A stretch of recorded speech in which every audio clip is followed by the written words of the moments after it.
Hola, ¿qué tal? Buenas noches, yo soy Mariana Hernández Carrillo y te doy la bienvenida a Punto y Contrapunto. La seguridad es un tema pendiente en el gobierno del presidente López Obrador. Los homicidios, feminicidios y desapariciones son algunos de los indicadores que no se han logrado contener. En las últimas semanas, el presidente anunció nuevos esquemas de seguridad para algunos estados de la República para combatir la violencia. Después de un 2020 donde el flujo migratorio se redujo por la pandemia, este año nuevas caravanas migrantes han cruzado a nuestro país para llegar a Estados Unidos. Después del accidente que ocasionó la muerte de 56 personas migrantes, México, Estados Unidos y países de Centroamérica crearon un grupo de acción contra la red de tráfico de personas. Y aunque el presidente López Obrador dijo que pronto saldríamos de la crisis económica, México no ha logrado el crecimiento prometido al inicio de su mandato. La pobreza laboral, de hecho, ha incrementado, pero el salario mínimo ha tenido un incremento importante también.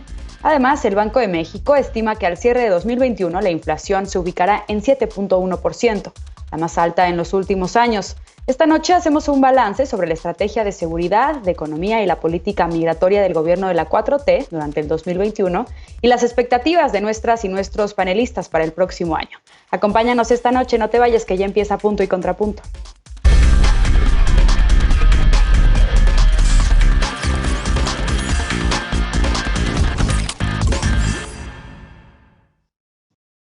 La seguridad es uno de los temas que siguen pendientes en el gobierno del presidente López Obrador. Los homicidios dolosos y los feminicidios no disminuyen, a lo que se suma la crisis de personas desaparecidas en el país. Veamos en contexto. Los homicidios dolosos, las personas desaparecidas, los feminicidios son indicadores que la administración de Andrés Manuel López Obrador no ha podido contener. Del 1 de diciembre de 2018 a la fecha, se han cometido al menos 107,000 homicidios en todo el país, lo que representa más de 30,000 homicidios por año. En las últimas semanas, el presidente López Obrador puso en marcha planes de seguridad para entidades como Jalisco, Guanajuato, Zacatecas, Baja California, Chihuahua, Quintana Roo, Michoacán y Nayarit. A finales de noviembre, el Comité contra la Desaparición Forzada de la Organización de las Naciones Unidas visitó México y urgió al gobierno mexicano a localizar a las 95,000 personas reportadas como desaparecidas e identificar los restos de 52,000 personas localizadas en fosas clandestinas. En noviembre, el gobierno federal informó que se han abierto 842 carpetas de investigación por feminicidio, 5% más que en 2020. El pasado 1 de diciembre, en el mensaje que ofreció con motivo de sus 3 años de gobierno, el mandatario federal dijo que llevará tiempo pacificar el país, pero que la fórmula más segura es atender las causas y se refirió a la pobreza, la desintegración social, la desintegración familiar, la pérdida de valores. Una de las acciones implementadas por su gobierno fue la ampliación de 15 a 50 municipios prioritarios para realizar labores de seguridad. Dijo que delitos como el robo de combustible, de vehículos y el secuestro disminuyeron entre el 20 y el 29%. Sobre los homicidios dijo que poco a poco han disminuido y destacó la creación de la Guardia Nacional y los 100,000 elementos que operan en casi todas las regiones del país. Punto y contrapunto. Hoy es el último programa del año y para debatir nos acompaña Luis Fernández, secretario nacional de Movimientos Sociales de Movimiento Ciudadano. Buenas noches, Luis, ¿cómo estás?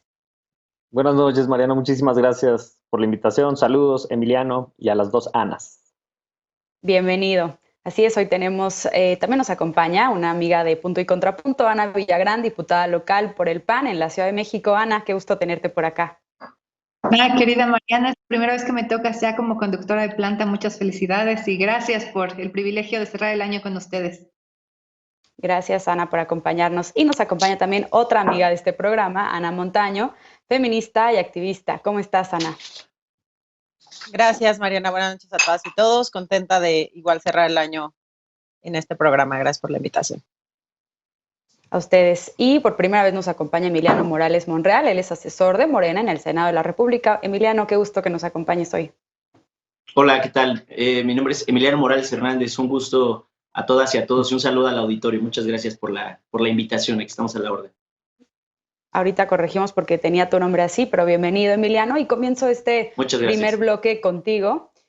Hablemos de seguridad en el país. Lamentablemente, en este sexenio, en lo que va de esta administración, se han registrado más de 100,000 homicidios. ¿Cuál es tu balance sobre la estrategia de seguridad de la actual administración del presidente López Obrador y los resultados que ha dejado hasta ahora? Sí, muy bien. Bueno, sin duda vemos que México está atravesando por un proceso difícil en cuanto a la seguridad. No ha sido omiso el presidente en combatirla de manera frontal, de manera inteligente. Yo creo que el primer balance que quiero dar es la política que ha aplicado, una política de paz, una política de poder combatir a las fuerzas del crimen organizado, no con la violencia ni con el uso de la fuerza, sino de manera inteligente, poder combatir las cosas, poder combatir lo que causa esa violencia, la desigualdad, la corrupción, la falta de oportunidades que existe dentro del interior del país. Comentábamos el tema de los homicidios dolosos. Gracias a esta administración, en los últimos datos que tenemos, se ha logrado la disminución del 3.9% de enero-octubre en 2020 a la baja de homicidios dolosos. Actualmente, y lastimosamente, el 50% de los datos de homicidios dolosos se concentran en 6 estados de la República, en Guanajuato, en Baja California, en Michoacán, en el Estado de México, en Jalisco y en Chihuahua. Actualmente, con los programas sociales, hemos aportado para que la política de seguridad sea abrazos, no balazos. Es lo que decimos dentro del gobierno, es lo que decimos en la transformación. Hay que apostar a que los jóvenes tengan oportunidades, a que los jóvenes no caigan en las manos del crimen. Hoy hay desplegado en todo el país un nuevo equipamiento, que es la Guardia Nacional, que ha estado fungiendo como en las labores de pacificación del país. Hay mesas de pacificación en todos los municipios, en los 50 municipios en donde se está destinando mayor recurso y mayor inteligencia para la pacificación del país. Actualmente, bueno, si quieres, en mi siguiente participación me gustaría comentar unos datos importantes sobre lo que comentabas, el robo de hidrocarburos, la baja que ha habido hacia la incidencia delictiva. A ver, me quedo con esto último que dices, Emiliano, sobre la pacificación del país. Ana Villagrán, ¿contrapunto o coincides con esta lectura? ¿Realmente se está pacificando al país con la estrategia de seguridad seguida por el presidente López Obrador? No, pues tremendo y rotundo contrapunto, querida Mariana, porque el tema es que el presidente, cuando empezó su sexenio, nos pidió tiempo para hacer las cosas diferente y nos dijo que iba a haber cambios. Pero los únicos cambios que hemos visto ha sido de mal en peor, porque los últimos 3 años del gobierno de López Obrador, que pues es ya la mitad de su sexenio, han sido los más violentos de la historia reciente. Vivimos en un país donde una vez a la semana escuchamos que el feminicidio pues han logrado reducirlo poquito a poquito, pero la realidad para las y los mexicanos es que matan a 10 mujeres al día. Matan a 10 mujeres al día y esto no ocurre solo en 4 estados gobernados por la oposición. Esto ocurre en todo el territorio nacional. El presidente Andrés Manuel López Obrador dijo que la guerra contra el narco ya se había terminado, pero en realidad ya se terminó porque simple y sencillamente su sexenio lo está ignorando, porque ahora tiene a los militares no solamente con números súper ultra acrecentados en términos de su posicionamiento a lo largo del territorio del país, sino que pues ahora utiliza a los militares como policía antimigrante en el tema del despojo territorial para extracción de recursos naturales en muchos estados. Los tiene conviviendo con grupos paramilitares que ya se sabían que estaban tomando mucho poder en el sexenio de Peña Nieto, pero lo único que están haciendo ahorita solamente es ignorar su existencia y permitir que se acrecente su poderío en muchas regiones de México. Y pues ahora también los militares sirven para el tema infraestructural, porque están con el nuevo aeropuerto, están con el Tren Maya, están con el tema de vivienda, ahora los ves construyendo lo del Banco Bienestar, lo de los programas de asistencia social. También hasta repartieron las vacunas del COVID. Yo respeto muchísimo al ejército, pero ellos tendrían que estar combatiendo a las fuerzas oscuras de muchas, no es el narco, son muchísimos delitos que se cometen a lo largo del territorio nacional y no se está combatiendo como se tendría que combatir. Criticaban muchísimo a Felipe Calderón, pero Felipe Calderón no nos entregó un país con más de 100.300 asesinatos. Esa es la cantidad de números de mexicanos asesinados del 2018 a la fecha. Entonces ya ahorita mi querida tocaya me hará favor de decirme cuáles son las cifras de la Cuarta Transformación, pero el tema es que son más de 100,000 mexicanos que no regresaron a su casa y que no son parte del daño colateral, son parte de la estrategia que tanto nos presumió nuestro compañero anteriormente de abrazos, no balazos, que no está funcionando. México, ahora que tengo el privilegio de ser la presidenta de la Comisión de Periodistas, México, por 3er año consecutivo, es el país con más periodistas asesinados. Esos son los resultados de la Cuarta Transformación. Ana Montaño, ¿qué reaccionarías a lo que ya dice Ana Villagrán? Y efectivamente, hemos visto todavía una crisis de violencia en el país. Hay quien opina que en realidad la estrategia de seguridad del presidente López Obrador no es distinta a la de administraciones anteriores. Ella pone sobre la mesa el tema de la militarización del país y de las tareas de seguridad pública. Y también creo que vale la pena concentrarnos en el tema de la violencia contra las mujeres, y lo hemos discutido en este espacio muchas veces, como la pandemia también, parte de los efectos fue que aumentara la violencia contra las mujeres, pero también hemos visto un aumento en los feminicidios. ¿Qué decir al respecto? Bueno, primero decir que sí me parece, pues, no sé, mucho descaro el que maneja la diputada, porque habla de que Felipe Calderón no dejó este país. Felipe Calderón fue quien inició esta llamada guerra contra el narcotráfico hace 15 años, de la cual hay hasta el momento más de 350,000 personas que han fallecido y aproximadamente 72,000 personas desaparecidas. Por supuesto, es un problema estructural que viene desde antes. Sin embargo, esta estrategia bueno, que ni estrategia fue, porque hay evidencia de que ni siquiera hubo una planeación correcta de lo que se iba a hacer en su momento con la militarización y con esta supuesta guerra contra el narco, es la que nos tiene al día de hoy en un problema estructural y cultural muy grave y muy lastimoso para este país, ¿no? A mí me parece que más allá de defender personajes, porque creo que es un asunto que da para mucho más que eso, y además porque estamos haciendo un balance en teoría de lo que ha sido este año en la política nacional. Creo que es importante, como ya bien lo hacía mi compañero Emanuel, hablar de los datos, ¿no? En este caso, bueno, yo creo que los cambios que puedo ver en la política desde este sexenio, por supuesto, como lo hemos mencionado en muchas ocasiones en este espacio, hay una serie de situaciones desde el poderío que se le dio al ejército en el sexenio de 2006 que no pueden cambiarse de un día a otro y que no pueden, digamos, radicalmente hacer un cambio de timón. Sin embargo, precisamente esta separación de las tareas de seguridad e inclusión de los militares en tareas de infraestructura es lo que ha estado llevándose a cabo, y entonces tenemos a los militares en otras tareas que no son las de seguridad pública, aunque por supuesto la Guardia Nacional tiene un papel muy importante y pues tiene que ver mucho, eso también no importa resaltarlo, que las tareas de seguridad no solo atañen al gobierno nacional, sino a los gobiernos estatales y a los gobiernos municipales, particularmente por el tema de la procuración de justicia, ¿no? Entonces, cuando se hace un balance a nivel nacional, por supuesto que el gobierno federal tiene que estar involucrado, pero también el análisis hacia los demás gobiernos. Y es ahí donde se ha estado trabajando en la coordinación con los distintos niveles, ¿no? El día de ayer se anunció un incremento de 2.7 mil millones de pesos a las policías municipales. Y finalmente, yo diría que los temas como la unidad de inteligencia financiera, la denuncia a las empresas que trafican armas en el país han sido pues aspectos muy positivos de esta cuarta transformación, y creo que van hacia las causas, ¿no? Y es así que en la encuesta de percepción de seguridad por parte del INEGI de este año se ve que desde el primer trimestre de 2020 la percepción de la seguridad por parte de la ciudadanía ha disminuido 9 puntos porcentuales, es decir, 9% de personas menos consideran sus ciudades inseguras. Así que creo que esos también son elementos e indicadores que tenemos que revisar. Luis, ¿qué otros indicadores destacarías tú? Hemos hablado aquí muchas veces también sobre el creciente papel que están cobrando las Fuerzas Armadas para llevar a cabo tareas de seguridad pública.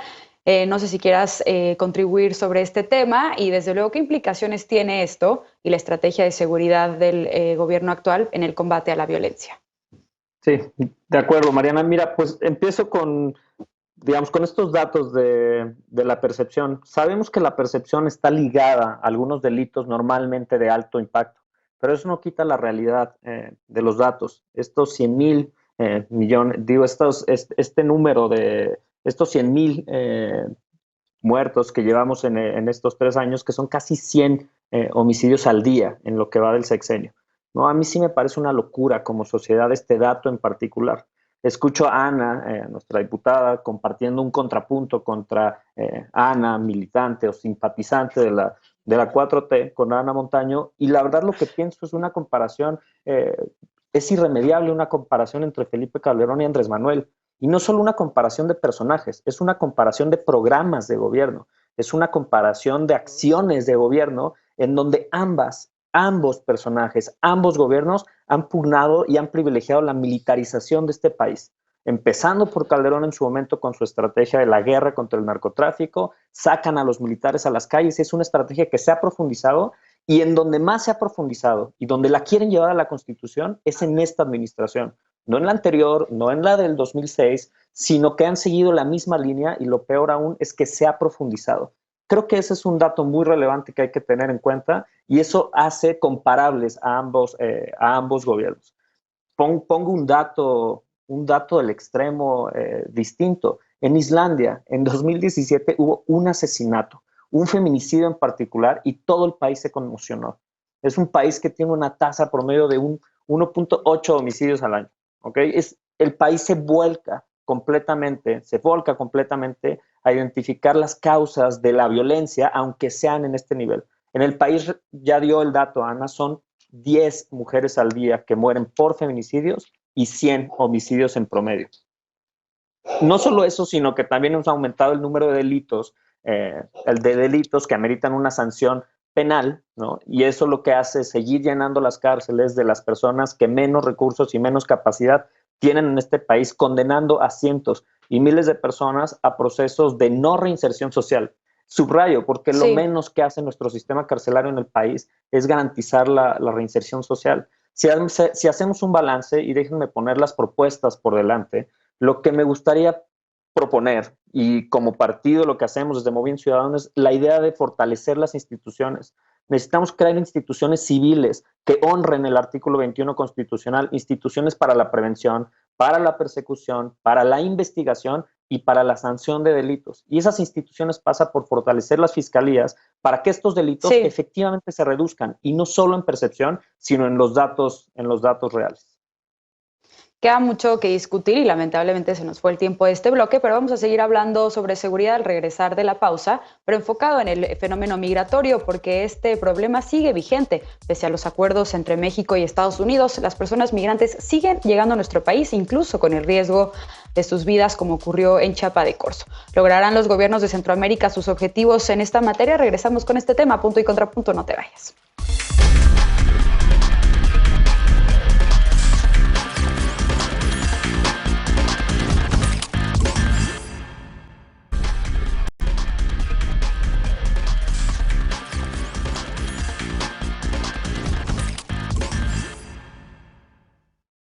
Regresamos a Punto y Contrapunto. Este año el gobierno de Joe Biden ha hecho varios compromisos con México para ofrecer un mejor trato a las personas migrantes que recorren nuestro país con la intención de llegar a Estados Unidos, o eso dice el presidente de ese país.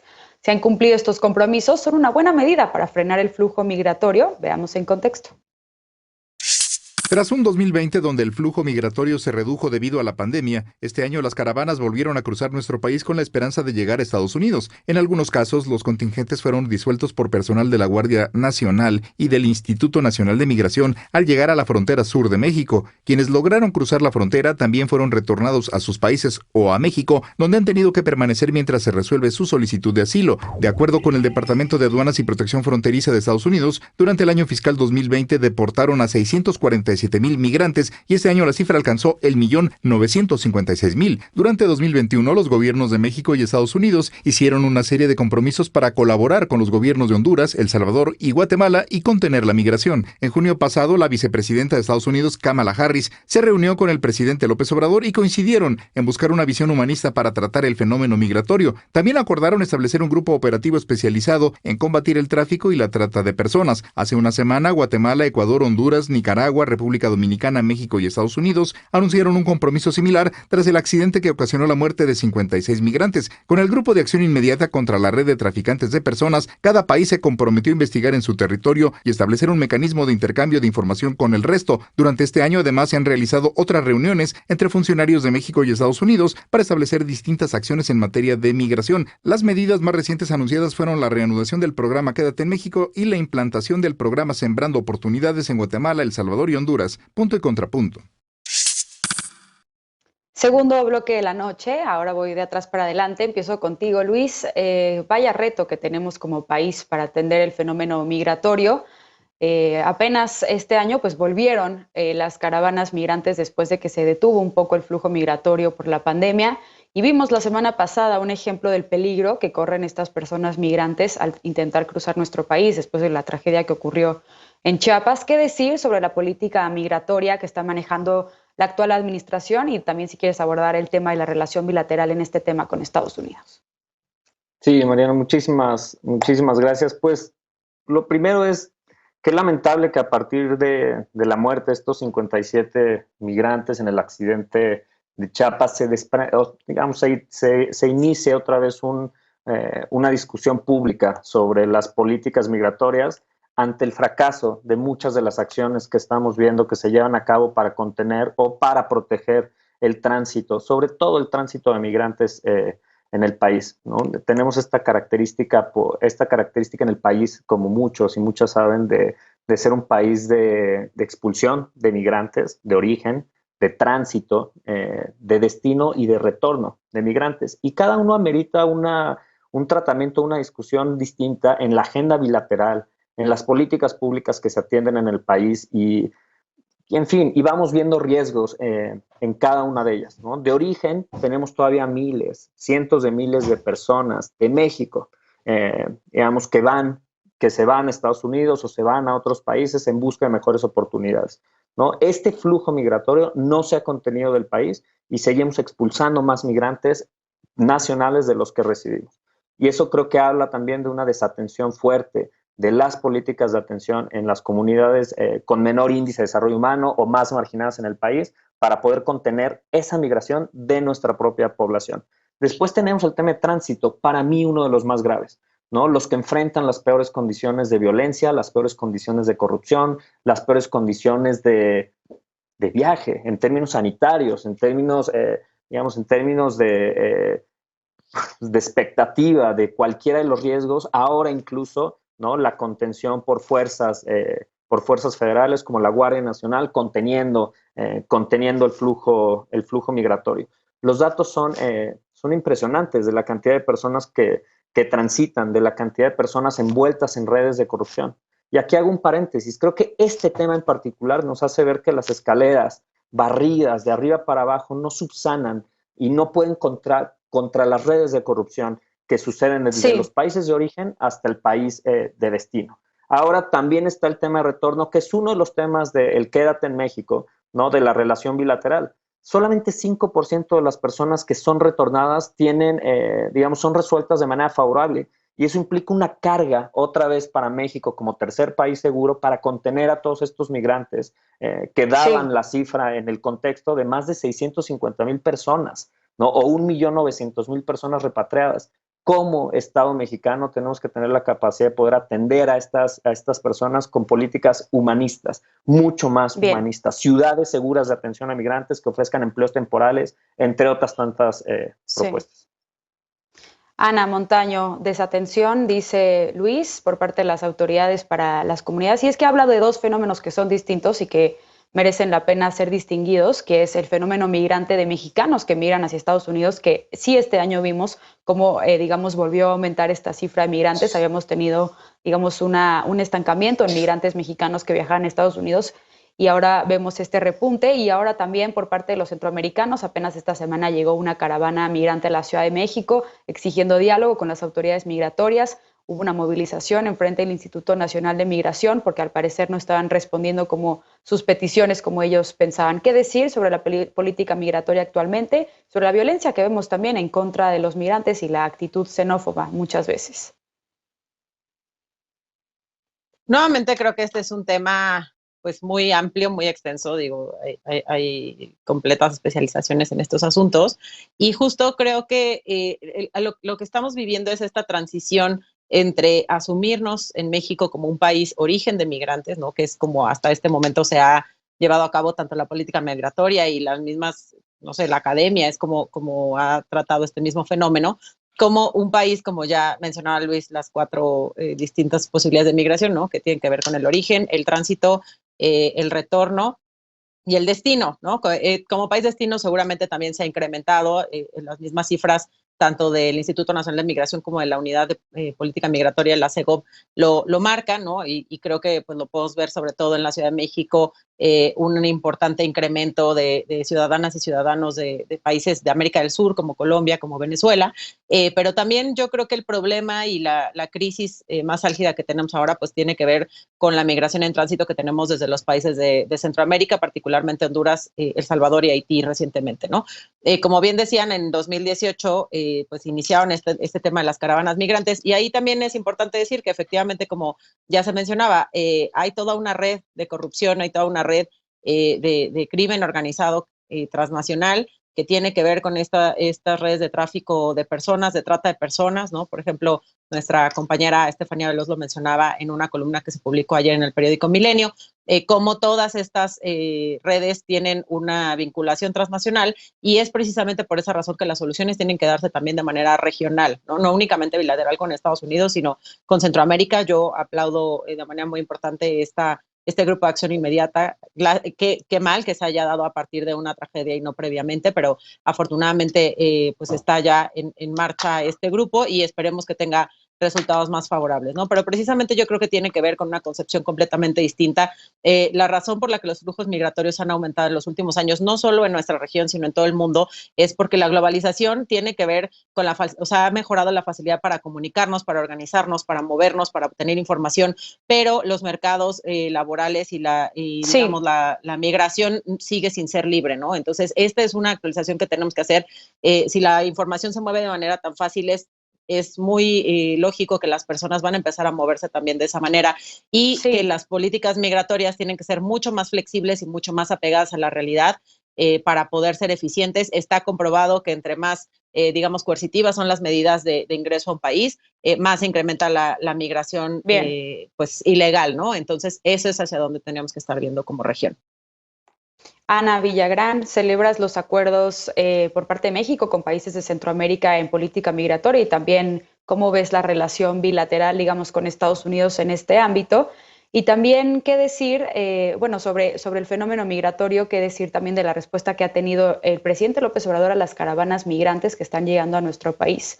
Y la atención, porque él siempre ha dicho y ha reiterado en muchas ocasiones que hay que apostarle a atender las causas de la migración, y en ese sentido se han celebrado ya varios acuerdos multilaterales sobre todo para Centroamérica. Pero qué decir de las caravanas que ya están en nuestro país y las personas migrantes que intentan cruzar Estados Unidos y la respuesta que se les ha dado. Mira, mi postura en este tema nunca es popular, mi querida Mariana, porque, a ver, el señor no puede solucionar la pobreza de México, no puede solucionar, nos ha hundido en una crisis económica. ¿Cómo crees que el presidente Andrés Manuel López Obrador va a tener la solución para la gente que viene saliendo del caos de Centroamérica, de Venezuela, de África o del Caribe, y que ahora están atravesando nuestro territorio nacional? La respuesta no es la política pública de López Obrador, y al contrario, a mí me parece que como esta tibieza a la hora de tomar decisiones está originando una crisis humanitaria. Ya no podemos decir que es algo inocente, pues el ver un flujo como tan continuo de gente atravesando nuestro territorio. A mí me parece realmente muy, muy grave que cada vez se torna este tema de las olas migratorias más violentas, porque sí, han tenido accidentes lamentables donde se han perdido vidas, pero también hemos visto muchas escenas donde mucha gente que está pues intentando llegar a Estados Unidos ha atacado también a gente mexicana. Hemos visto videos donde muchas veces han sufrido ataques la Guardia Nacional, los militares, lo que sea, y que acaban sangrando, y eso tampoco lo están tomando en cuenta. Al final de cuentas, me parece que la gente que ya viene muy organizada, que esto también hay que señalarlo, ya no es como algo inocente, la gente que está intentando ya llegar a Estados Unidos y que está cruzando México ya viene organizada de una manera totalmente diferente a como venían haciéndolo hace 3 años.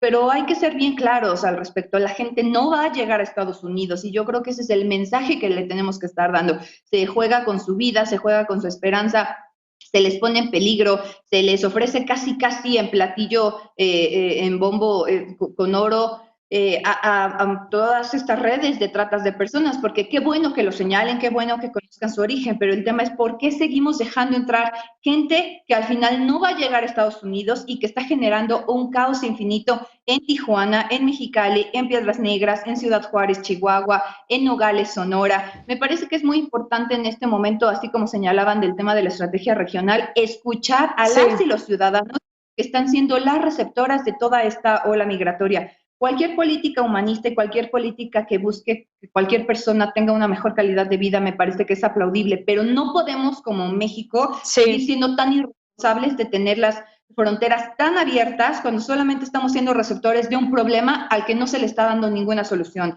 Nosotros, más allá que un país seguro, estamos simple y sencillamente siendo el caos de mucha muerte y de mucho destrozo, y una solución real. Emiliano, último punto para cerrar este bloque. Y con esto último que dice Ana, ¿realmente hay una política de fronteras abiertas por parte de la administración actual? Eso fue una de las banderas y el trato a los migrantes que impulsó el presidente López Obrador al inicio de su administración, pero hemos visto también un alto número de operativos y personas detenidas, incluso deportadas a sus países. ¿Qué decir al respecto? Sí, primero no pude terminar mi participación anterior y decirle a Ana que hay que ser muy valientes para que en Televisión Nacional se defienda a los ideales del PAN, sin duda, mi reconocimiento. Yo creo que para entender las cuestiones que causan la migración y para poder mirar a la migración hay que verla desde un enfoque humanista. La migración es algo que ha pasado en la historia de la humanidad, es algo muy difícil de entender y muy complicado de vivir, sin duda. Lo que nosotros estamos apostando y que es la diferencia con los gobiernos anteriores es que no vemos a los migrantes como criminales, como gente que viene a quitar oportunidades. Nosotros vemos a los migrantes como gente que ha tenido que salir de su lugar de origen porque las necesidades así lo han llevado, así lo han orillado.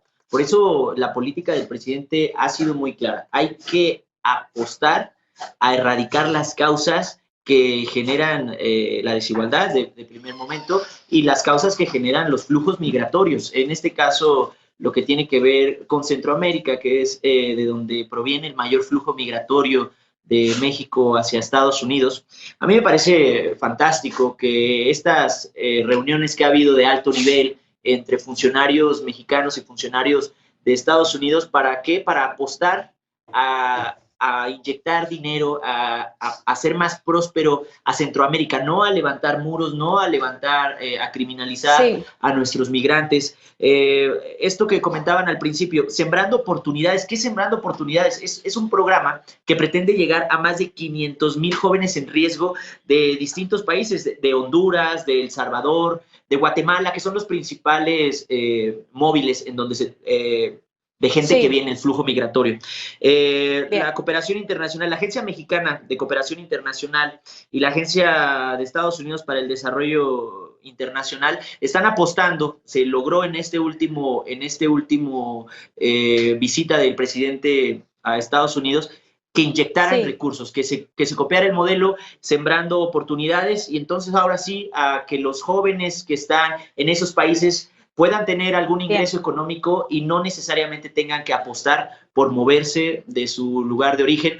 Otro punto también muy importante que no quiero dejar pasar. Te interrumpo ahí, Emiliano, porque se nos fue el tiempo de este bloque y lamentablemente sí daría para mucho debate y la verdad es que les propongo que hagamos una mesa regresando del periodo vacacional exclusivamente para abordar el tema migratorio, porque sí da para muchos puntos y contrapuntos y necesitamos hacer una pausa.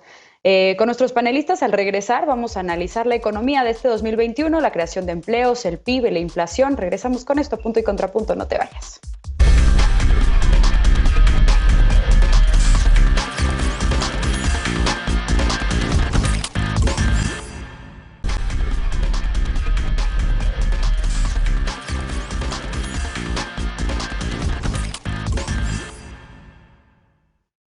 Regresamos a Punto y Contrapunto. Aunque en su mensaje del pasado 1 de diciembre, el presidente López Obrador insistió en que no tenía dudas de que pronto saldremos de la crisis económica, México no ha logrado el crecimiento prometido al inicio de su mandato.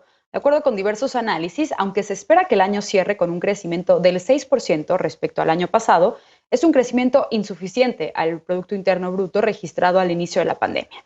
En cuanto al empleo, el Instituto Mexicano del Seguro Social informó que el empleo formal alcanzó un registro de 20.933.050 trabajadores registrados, lo que representó una recuperación a los niveles previos a la pandemia.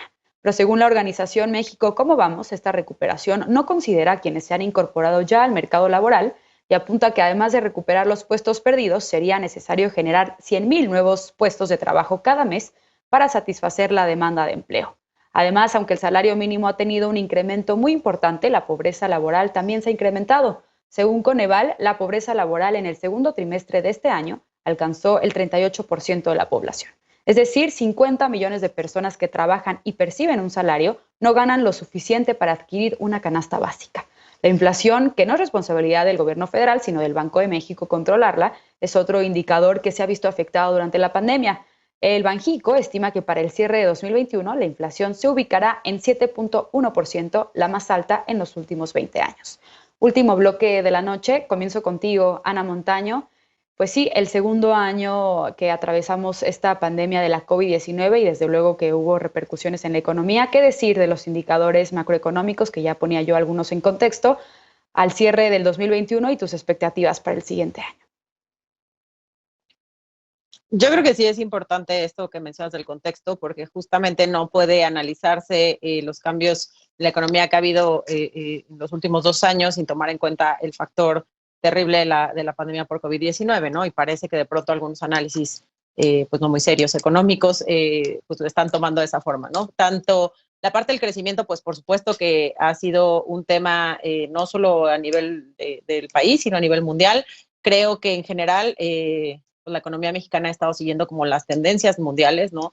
Y ha habido sobre todo algo que me parece importantísimo y sobre todo que desmonta esta narrativa inicial del sexenio actual, que era que, pues, bueno, estas comparaciones de que se iba a destruir la economía, estas comparaciones con Venezuela, que digo, más allá de la estigmatización y el poco conocimiento que revelan, pues bueno, lo que pretendían era que hubiera una desconfianza de los mercados por el gobierno del presidente Andrés Manuel López Obrador, y hemos visto a 3 años de ese inicio que no ha sido así, incluso a pesar de una de las crisis económicas más grandes que se ha tenido en los últimos años, que fue la que se desató a partir de la pandemia, ¿no? La realidad es que pues el tema de la inflación es un fenómeno a nivel mundial que tiene todo que ver con la pandemia, porque lo que pasó es que la oferta se redujo muchísimo a partir pues de todo el encierro que tuvimos, y cuando volvió a estabilizarse, pues no ha habido la capacidad de las cadenas de suministro para hacerlo, lo cual hace que todos los costos de todos los suministros vayan incrementándose, al igual que los costos de los energéticos, y por supuesto un alza en los salarios que tiene que ver también con esta reincorporación laboral que tenemos, ¿no? Entonces es un fenómeno a nivel mundial. México está tal cual en las tendencias, incluso las mismas tendencias globales reportadas por el Fondo Monetario Internacional dicen que para 2022 se tiene que reducir por lo menos en 2.5 puntos porcentuales este tema de la inflación, y al contrario, yo creo que desde México se ha manejado muy bien, tanto por el Banco de México como por el gobierno, esta parte de la estabilidad, ¿no?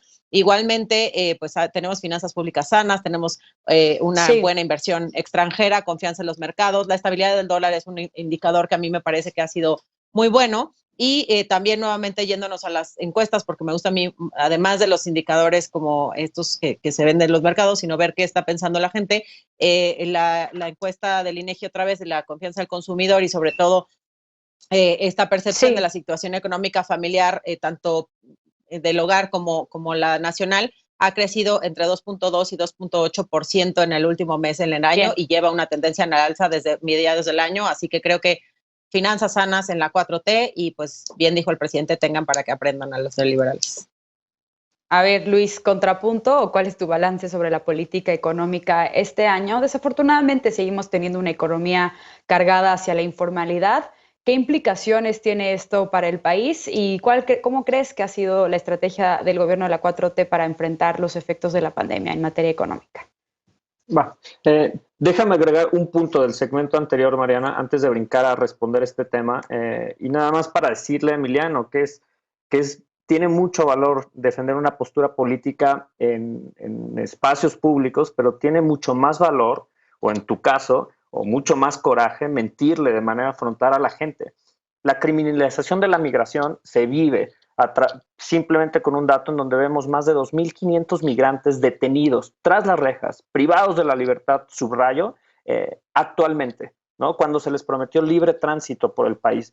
Y Sedena, los militares han participado en 128,000 detenciones en solo lo que va del año, solo para quedarse con el dato.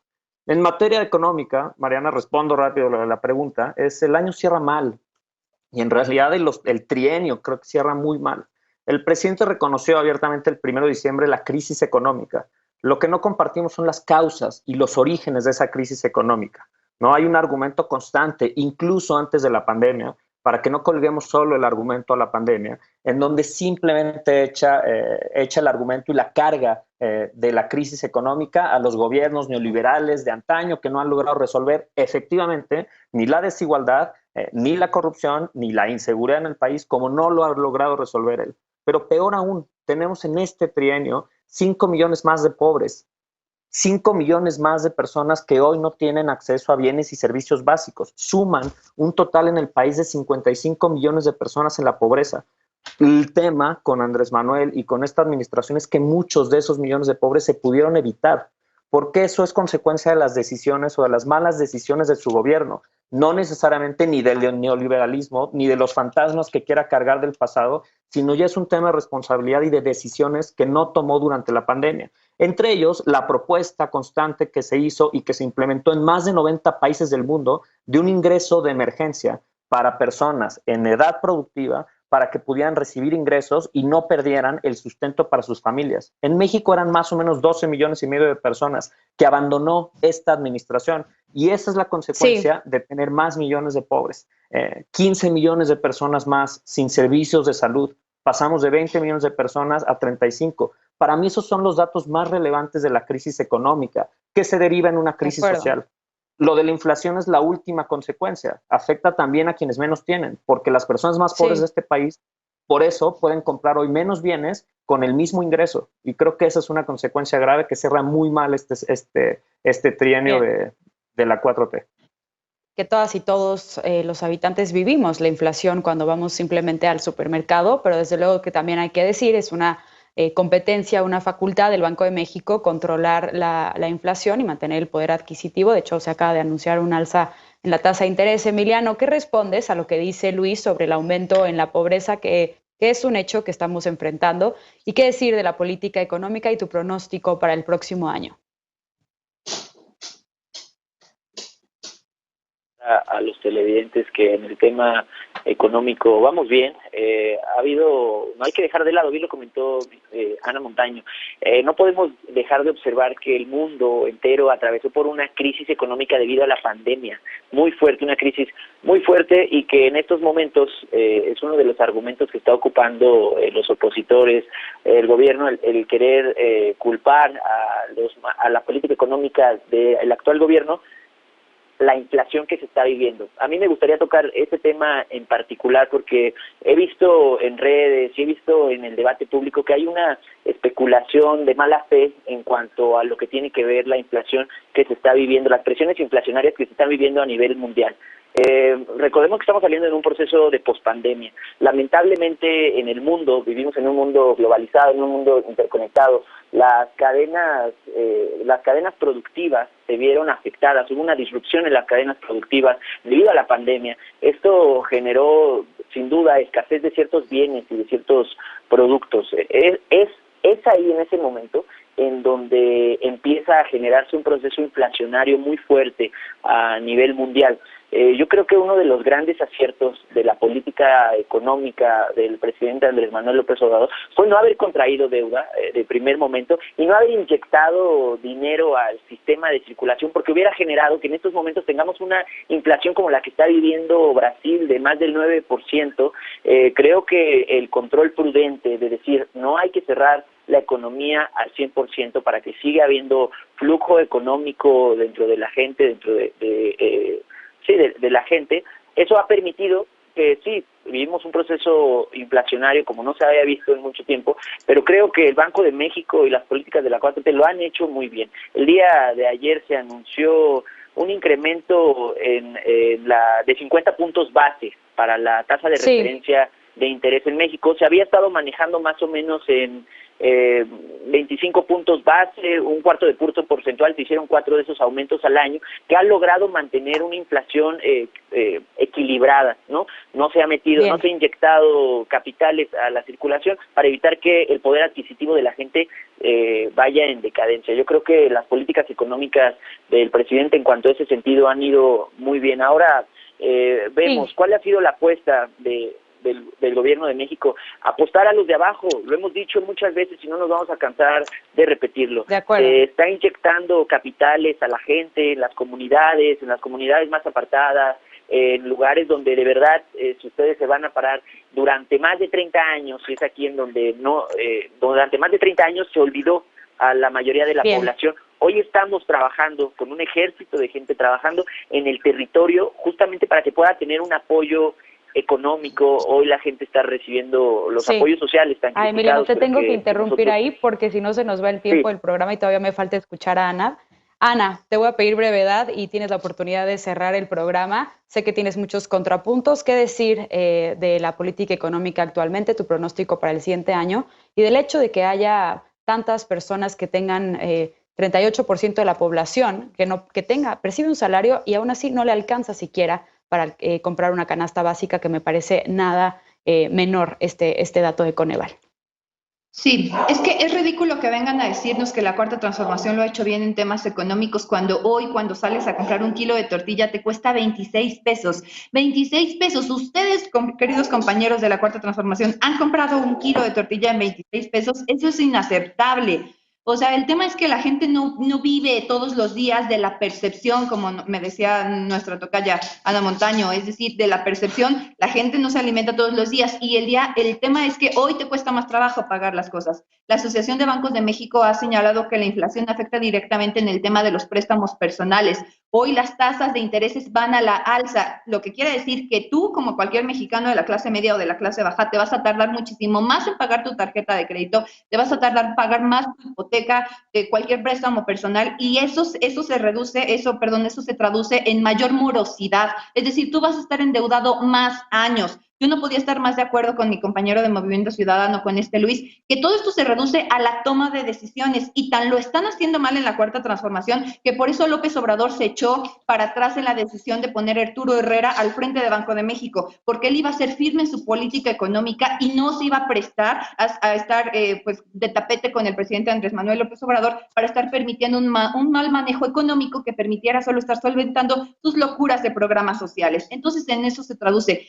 Tenemos que ser más exigentes con el Banco de México, con una acción, porque el tema de la inflación es una mala política del Banco de México que ha sido permisiva con los malos manejos económicos del gobierno de la Cuarta Transformación. Entonces, esto de que tengamos niveles no vistos desde hace 2 décadas no es algo menor y se traduce en la acción cotidiana de la gente que hoy está pues pagando menos con menos dinero. Bien. Y nada más para acabar, Emiliano, faltan unos añitos para alcanzarme y que sepas lo que es o no la acción política. Querido, échale ganitas. A ver, tenemos muchos puntos y mucho que debatir. Tenemos mucho que debatir y creo que un programa no es suficiente, así que sí les propongo que hagamos la segunda parte de este programa al inicio del próximo año. Tenemos que hacer una pausa y regresamos con las y los panelistas para despedirnos de ellos y también con la paparrucha de esta noche. No te vayas.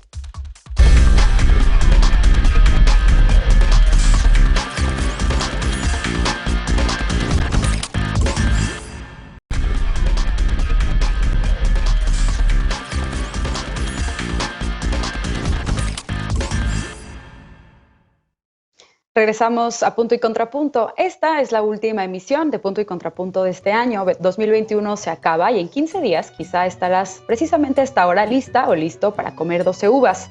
Se cree que comer una uva por cada campanada traerá buena suerte durante los 12 meses del año que empieza. Serán 365 días, 5 horas, 48 minutos y 45 segundos, según el calendario gregoriano que rige gran parte del mundo. Usamos este calendario desde 1582, cuando el Papa Gregorio XIII, asesorado por un grupo de astrónomos y matemáticos, le restó unos minutos al año para que la Pascua, una de las celebraciones religiosas más importantes, cayera en el primer domingo después de la primera luna llena en primavera, que es cuando se festeja actualmente. Si además de comer uvas le das una vuelta a la cuadra con una maleta en mano para viajar durante el año que empieza o barres hacia afuera para sacar las malas vibras, también puedes innovar con prácticas usadas en otros países para abrir bien este 2022. Por ejemplo, si estás en el mar, puedes brincar 7 olas pidiendo 7 deseos como se hace en Brasil.